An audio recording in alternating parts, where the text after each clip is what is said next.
and I call it wall-to-wall apple. So I came back, and whilst over there we had our nursery, we've got our own nursery business as well. So we grow all our own trees, 90% of them. And whilst over there, John Painter, who some of you may know, was talking to me about burning these Pink Lady in the nursery. We didn't have any land to put them into at the time. So I was convinced that Pink Lady in the market was looking pretty impressive to me. I wanted to be part of that. And unbeknown to him, rang up the guy that was running or managing our orchard, our nursery operation, told him to lift the trees, get them into cool store, and I'll convince John when I got back. So got back and no land, so we drove around Hawke's Bay with the soil maps in the car, and every time we found a spare paddock we stopped and we asked them did they want to lease it. Now this is leased dirt. We've got 100 and this paddock here, and there's another paddock up the road of about 155 acres. We own 35 of it and the rest of it we lease. So the dirt we don't own, but the trees and everything else we do.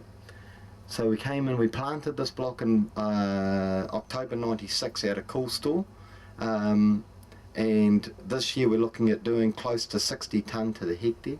Last year it did about 40 tonne to the hectare, and the first year that we cropped it, which was the season of 97-98, was about 30 tonne to the hectare. So we've got that magic 100 that Doyle was talking about. Packouts haven't been that spectacular, to be honest. I mean, you know, New Zealanders have got a great trait, they love to quote the big number. But I prefer to talk in the real average. So, you know, the last two packouts we've had on this variety have been, the first year was 63%, and last year was about 67. We expect with age that we will actually be able to lift it, because in those early years we're talking about a lot lighter wood and the canopy was moving on us if we got any wind.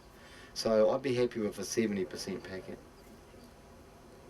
Interesting thing with this variety, there's not a hope on it in the New Zealand local market. Can't give it away.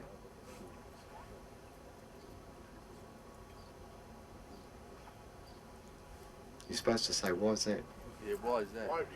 Yeah. The reason for it is because we've got, unlike the rest of the world, Pacific Rose.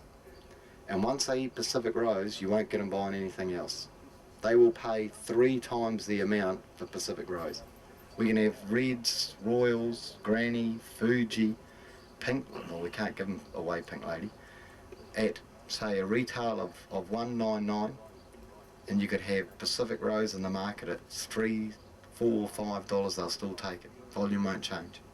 As you know, in New Zealand we grow a feathered maiden tree in the one season.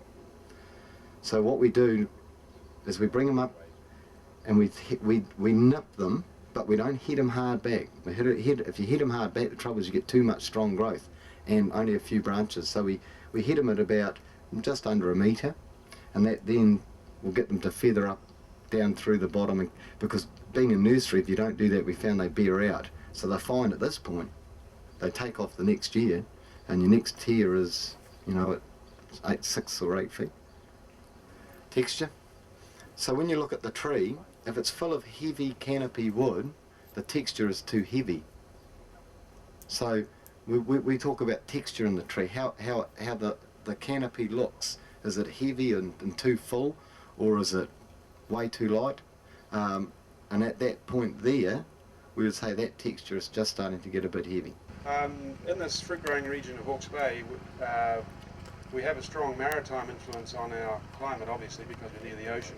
But the prevailing weather systems come from the west, and in coming from the west they have to pass over a mountain range which goes up to about 5,000 feet.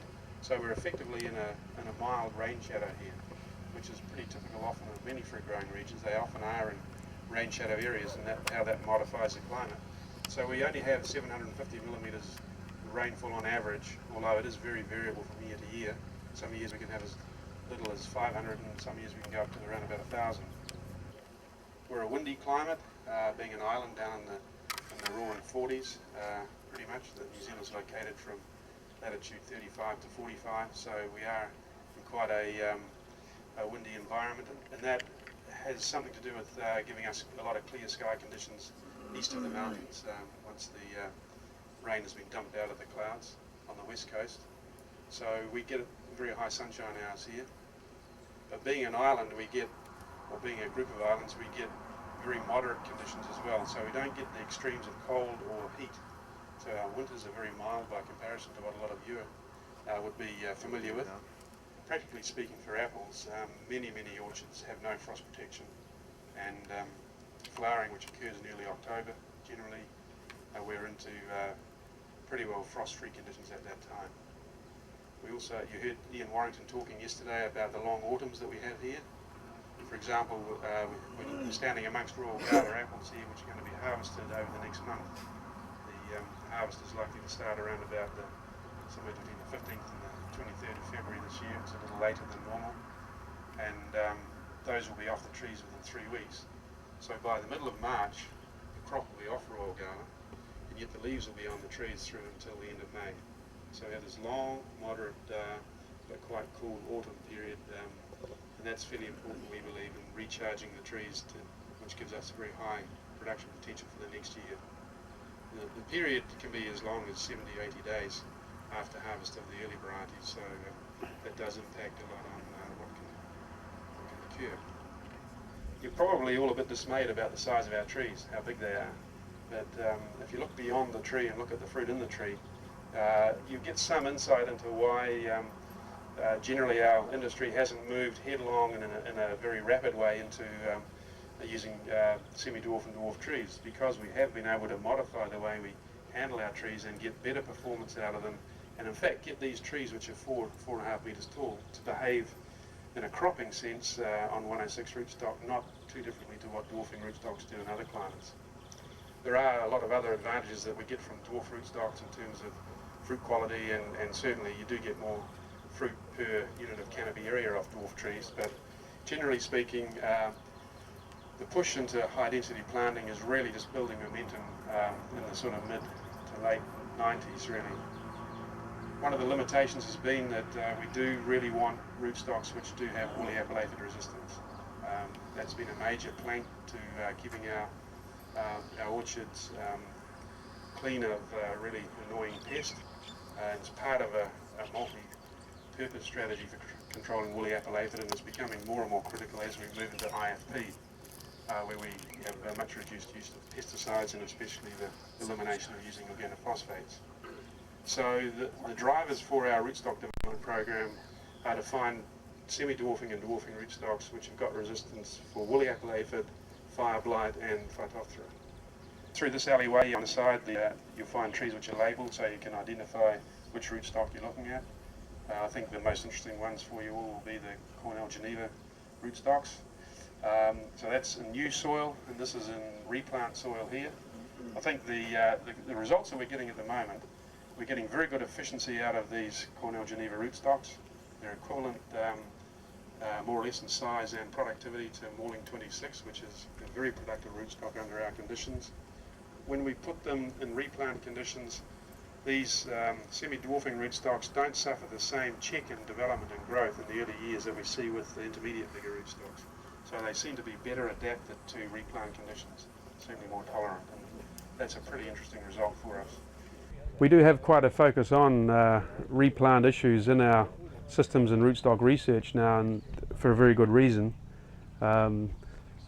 I'm sure you all realise that they aren't making any more land these days, haven't done for a long time, and our fruit growing regions are really quite confined to some quite small microclimates around New Zealand, and the easiest and the best land to cultivate has already been well developed in apple orchards, and so we have the expectation that an awful lot of the planting of high density systems is going to be done on old orchard land. So what we have here is the latest system study that we've established, and the cultivar we're using in here is Pacific Beauty, which is GS494, one of the Gala Splendor new cultivars. It's a very early maturing cultivar, as you can see. It's in fact due for its first pick right now. That'll be done tomorrow by the guys here who won't be going to the meeting tomorrow.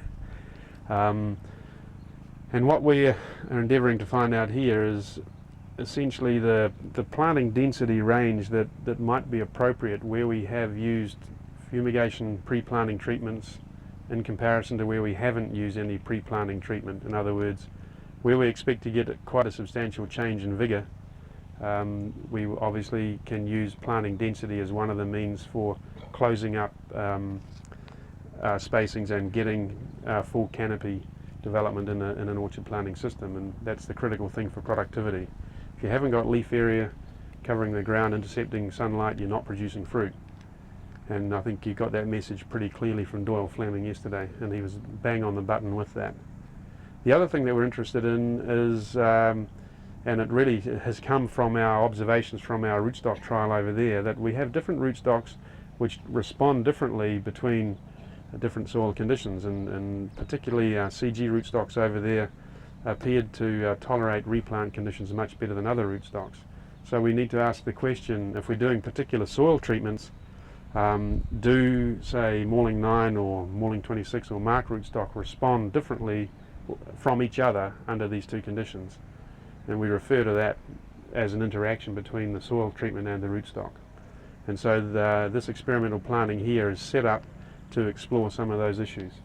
This is a new system for bracing trellis.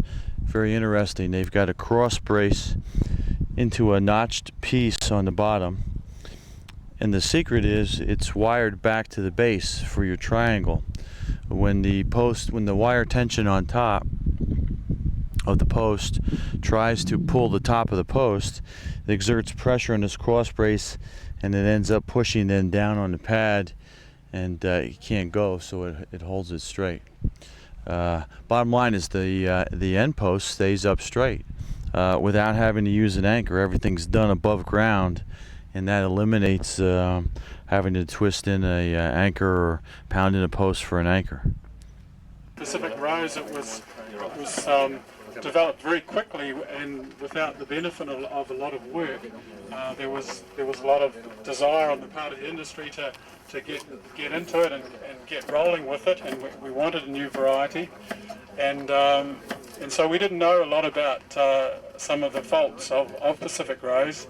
And while it is an outstanding apple with outstanding texture and eating quality, and an apple that is really enjoyed and by the public and who are generally prepared to pay a premium for it, we have to accept that Pacific Rose is not an easy apple to grow, and